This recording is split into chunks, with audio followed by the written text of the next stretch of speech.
Now, Google Glass, of course, is probably the most talked about wearable here at the show, but ultimately there's something else that's pretty interesting that we're taking a look at. Now, Recon Instruments, we've seen them before with augmented reality in ski goggles, but they've got a new product that they're launching here.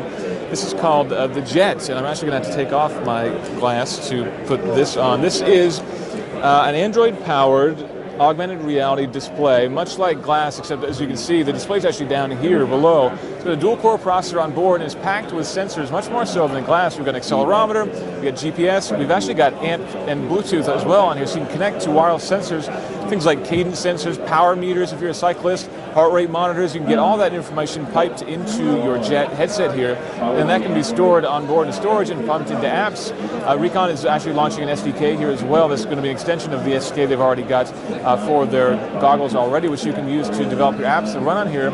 So if you're a cyclist, you can imagine something like Strava, which is a very popular app for tracking your rides, should be including cadence and heart rate and power and everything else on top of your GPS location, so you can race your friends as you're wearing the glasses.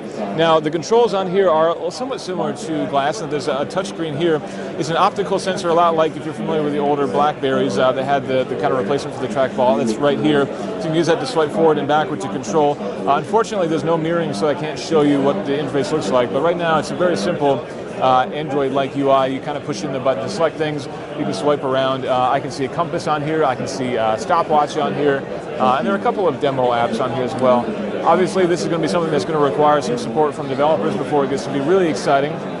But the fact that it's got so many sensors built in and so much connectivity is definitely something that I can see athletes getting very excited about. I'm certainly a little bit excited about it. The plan is for this to be releasing sometime before the end of the year, and it will be priced at somewhere around $400 to $600, so quite a bit less than the current version of Google Glass, but still fairly expensive. So again, this is the Recon Jet at Google I/O 2013.